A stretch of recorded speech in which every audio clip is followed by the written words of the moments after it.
Hello, Barclay Quatermain here for another video, and well, thank you for watching, and I'm hoping I'll be getting a little bit better at making these videos as I go along.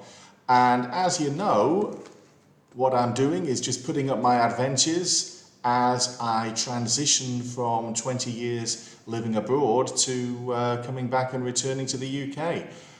Just putting together a few videos about my experiences and what I find when I get there. As somebody commented, actually, it's awesome news that I'm returning to the UK, so thanks a lot to that person for pointing that out.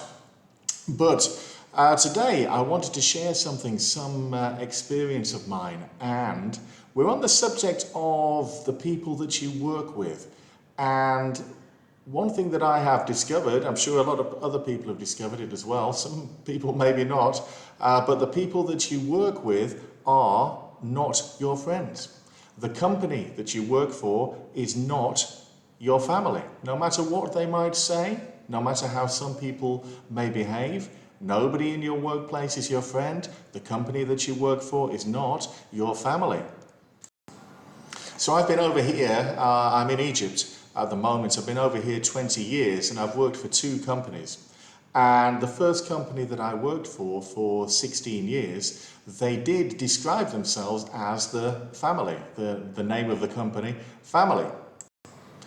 But of course that was no family. No business, no employer is a family. They can and they will replace you quickly and easily whenever they want. So I'd been with my first company for 16 years, and 16 years is a long time to be working anywhere. And I was doing pretty well. I got myself into a management position, and well, then I'll tell you what happened. Something happened in my, well, I suppose you could say my private life. One, I don't know, I want to say it was night time. Well, early night time. It was dark anyway. So one night time, I happened to go to the bank, the ATM machine. I went to the bank and I made a withdrawal from the bank machine. And I'm guessing that somebody must have been watching me because of what happened next. Now, at that point, I had two choices of how I could return home. I could either walk through all the streets, the actual proper streets, which would take a little bit longer, or I could, if I wanted to, just cut across a fairly large patch of wasteland, which would take me pretty much directly to the back of where I lived. And this patch of wasteland, completely empty, nobody there, no lighting, completely dark. And what happened? Well, I was approached by a young man carrying a weapon, and I think the first mistake I made, or the big mistake I made actually in this situation, was trying to, how can I put this, get involved physically with him, to engage physically with that young man who came at me from the front. There was also somebody behind him. I saw two people. One of them had a weapon, and he was close to me. He was the one that I physically engaged with. And there was another one a little bit further back that I could see. So I could see two of them. But, of course, I suppose because I'd never been in that situation before, I didn't realize that there was one of them behind me. And the one who was behind me actually hit me over the head with something, and some other kind of weapon, and I was knocked out. And of course they robbed me. They took the money that I just got from the bank, mobile phone, and so on. And also, for some reason, known only to them, while I was lying unconscious on the floor, knocked out, they must have either been kicking me or beating me with some kind of other weapon, and they also slashed at me with a blade while I was actually on the floor, passed out. I have no idea why they did that. That's what they wanted to do. Anyway, I came round, of course. I don't know how long I was knocked out for, but I remember coming round, and the first thing I'm thinking was, the first thought that came to me was that they've gone. That was the very first thing that I thought of. And then, It's a funny thing about being injured, isn't it? If you don't know actually how injured you are, then, you know, until you know how injured you are, you can actually to some extent behave normally. So I didn't know how injured I was. I was actually completely covered in blood. But I managed to walk home. And then, of course, I had to go to the hospital and so on. I actually had an extremely severe head injury. And if you're particularly squeamish, then you might want to pause this part of the video and fast forward. I actually had basically holes in the skin of my head, which were so deep that you could see all the way down to the skull. So I really did have a very serious head injury after I was attacked by those three people, at least three of them. Maybe there were more, I don't know, but I am certainly aware that there were three of them. And, well, let's see what happened next when the company that I worked for actually started to get involved with this. Well, they met with me, of course, and they had the idea that I had been, you know, deliberately targeted, which is probably true to some extent because I expect those young men did follow me from where I was at the bank machine, so to that extent I was deliberately targeted. And it should be worth saying, I suppose, that I live in Egypt and, you know, physically I suppose I'm fairly noticeable when I'm going about outside. And yeah, so the chances are I was to some extent deliberately targeted. And my employers, when they met with me about this matter, they basically said, if you have been deliberately targeted, then this might happen again. And because I was nearly killed the first time, the doctor in the hospital said that I was nearly killed. I didn't mention that, did I? But yeah, when I was in hospital, the doctor did actually say I was nearly killed. I had to have all sorts of stitches in my head, and the head injury didn't turn out too well in the end, but I'll come to that later. And so my employers said to me, if you have been deliberately targeted and you were nearly killed, well, if they come after you again, then next time you might be killed. Okay, but the way that they framed it was, and they actually said this to me, they actually said, I can't remember the exact words, I wish I could, but it was words to the effect that if you are killed, then it's not going to look good for us. Which is fine, right? It's fine for them to think that, yeah, but don't say it to me, right? If you're speaking to me, then at least pretend to be actually concerned for my health and my welfare, right? You can talk amongst yourselves in private about how it's going to affect you if I get murdered, but you know, don't say it to me.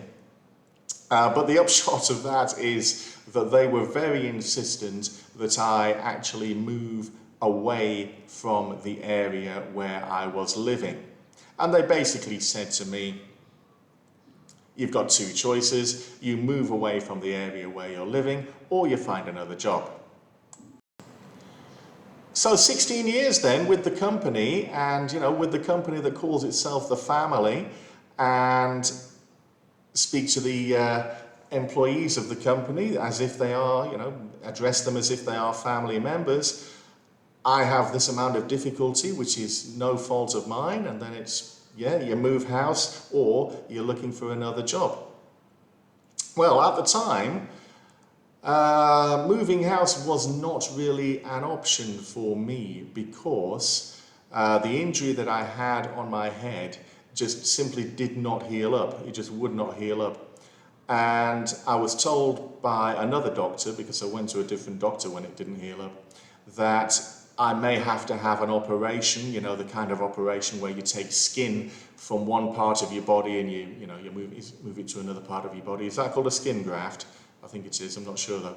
And this doctor was saying that I may well have to have that kind of operation. So in that kind of situation, I'm not really going to think, okay, here's what I'm doing next. I'm going to move myself to another district, away from the hospital, away from the pharmacies, and I'm going to spend, I don't know how long it takes putting everything in the house into boxes. Not going to happen.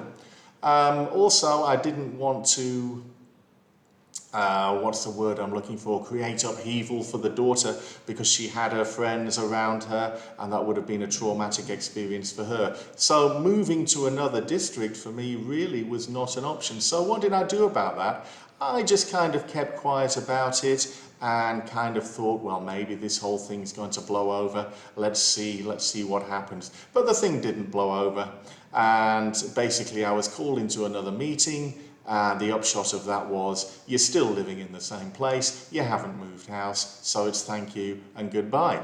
So there you go, 16 years with a company that calls itself a family, no fault of my own, right? What did I do wrong? I walked home in a silly way across the wasteland, but I didn't know it was going to be attacked, did I? If I had, I would have gone the other way. That's the only mistake I made. 16 years, what did I do? I can't see that I did much wrong, and I get treated like that. But as it happens, I do think that I made exactly the right decision, because I did find another job, and was the other job a better position? Was it better paid? No, not particularly, but it was another job, and I managed to continue with the lifestyle that I had, and I really do wonder if I had said yes at that time, if they had said, okay, we're going to say you move house or you leave, if I had actually moved house and done what they said, I wonder what would have happened next. If there had been any other kind of situation, what would they have said next? What would they have asked me to do next? Well, I don't know, I'll never know. But I'm really not very comfortable with my employer having that amount of control over my life, basically telling me where to live. No, it doesn't sit too well with me.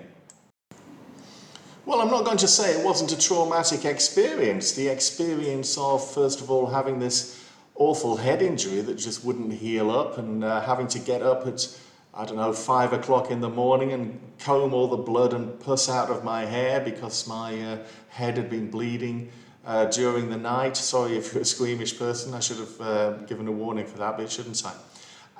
And the whole thing was a little bit depressing for me, having to lose my job after 16 years, and that all got me down. But here's the thing, here I am at the other end of it, joined another company, another 4 years, and well, like I said, I'm still believing that I made exactly the right decision. I am very happy that I did not let my original company treat me like that and basically tell me what to do like that.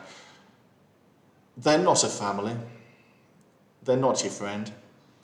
That's the way that they will treat you. Yeah, never mind how much loyalty you might have put into your job over how many years. Yeah, if it comes to potentially anything being a problem for them, they will replace you. They will not care. Anyway, as you know, I'm in another kind of transitional phase right now because I'm coming to the end of this job, and we've got to move back over there, I think, to give my daughter the opportunities that she needs in life. She's not going to get those over here, and it's not going to be easy. There's going to be nobody looking after me. I'm going to be looking after myself, making opportunities for myself, and well, I'll see what happens. If you're watching this, well, you can watch what happens. Thank you very much for being interested. And as you might know from the other videos, I'm moving into Derby, so if you are from Derby, then please go ahead and give me some advice about things I might want to get involved with. And also, if you've had any experiences a bit like mine with an employer, you had a difficult experience, you thought you were loyal to your company, but you found out, in fact, it was quite the opposite. They were not very loyal to you, then why not share those with us in the comments? Definitely something I'm going to take with me into future jobs. This is pure and simply a business transaction. Your relationship with your employer is purely and simply a business transaction. No family, no friends, nothing like that.